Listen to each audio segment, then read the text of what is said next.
Halo, perkenalkan saya Mika Patricia dengan NIM 010711900072. Hari ini saya akan menganalisis salah satu karakter dari film My Sister's Keeper. Karakter yang akan saya analisis yaitu Sarah. Sarah adalah ibu dari dua orang anak, yaitu JC dan Kate. Suatu hari, Sarah melihat memar pada punggung Kate, sehingga Kate dibawa ke rumah sakit. Dan ternyata, dokter mendiagnosis bahwa Kate mengidap leukemia. Semenjak anaknya didiagnosis mengidap leukemia oleh dokter, tujuan hidup Sarah adalah melakukan apapun agar Kate tetap dapat hidup. Sarah sampai keluar dari pekerjaannya dan berfokus untuk merawat Kate. Hubungan Sarah dengan keluarganya sangat baik. Sarah sangat dekat dan juga menyayangi suami dan anak-anaknya, terutama Kate. Ketakutan terbesar Sarah adalah jika ia kehilangan Kate. Maka itu, ia rela melakukan apapun demi menyelamatkan Kate. Ia tidak siap untuk kehilangan Kate. Namun, karena ia, suaminya, dan juga JC memiliki HLA yang berbeda dengan Kate, maka mereka tidak bisa mendonorkan apapun dari tubuh mereka untuk Kate. Maka, Sarah dan suaminya memutuskan untuk memiliki anak lagi demi anak itu nantinya bisa mendonorkan banyak hal untuk keselamatan Kate. Dari lahir, Anna, yaitu anak bungsu mereka, selalu diminta untuk mendonorkan banyak hal untuk kakaknya, Kate, agar Kate tetap hidup.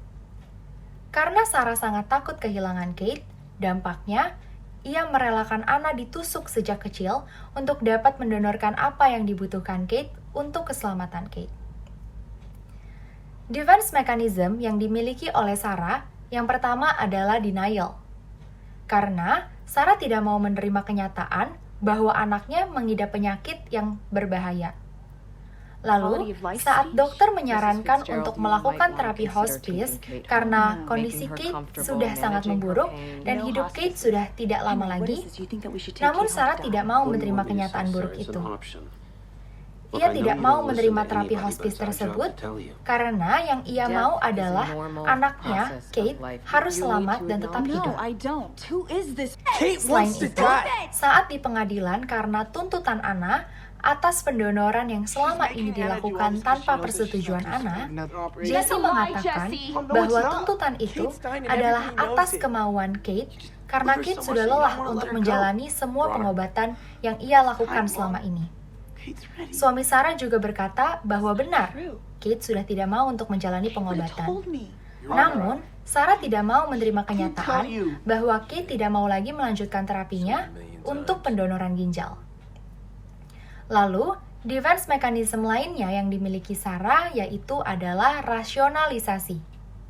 Saat di pengadilan, ditunjukkan bahwa Sarah merelakan Anna harus mendonorkan banyak hal demi anaknya yang lain yaitu Kate.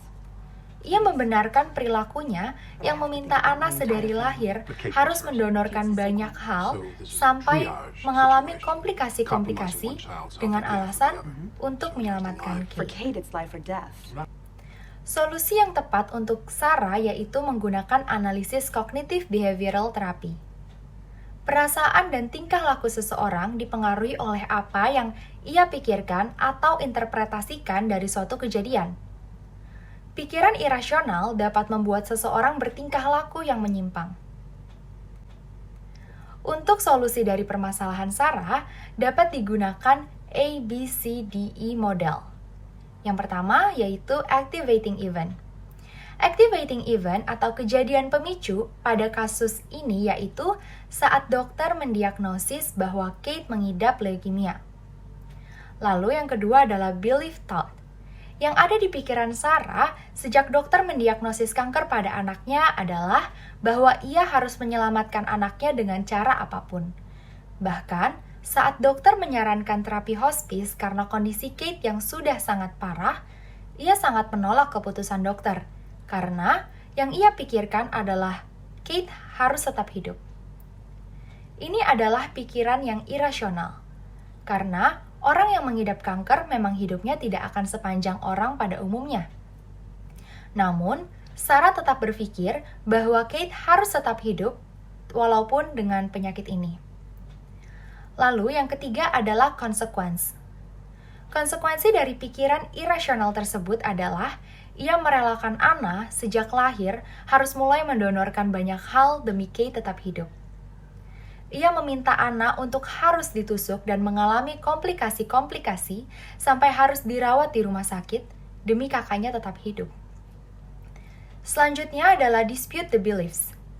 Kita harus membantu Sarah untuk menghilangkan pikiran irasional dan berpikir rasional. Sarah seharusnya dapat berpikir bahwa Kate memang usianya tidak panjang karena ia mengidap penyakit kanker, di mana orang dengan penyakit kanker umurnya tidak sepanjang orang pada umumnya. Dan ia juga harus berpikir bahwa Anna juga seharusnya dapat hidup seperti anak-anak lainnya.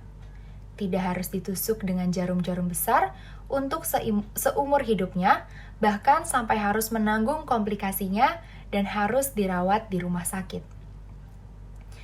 Dan yang terakhir, kita akan mengevaluasi efek dari pikiran irasional yang telah dihilangkan. Saat akhirnya Kate meninggal, Sarah menemukan tujuan hidupnya yang baru. Ia mengikhlaskan segala realita yang terjadi di hidupnya, mengikhlaskan kepergian Kate. Lalu, ia kembali bekerja dan membangun karirnya. Sekian analisis saya tentang Sarah dalam film My Sister Keeper. Terima kasih.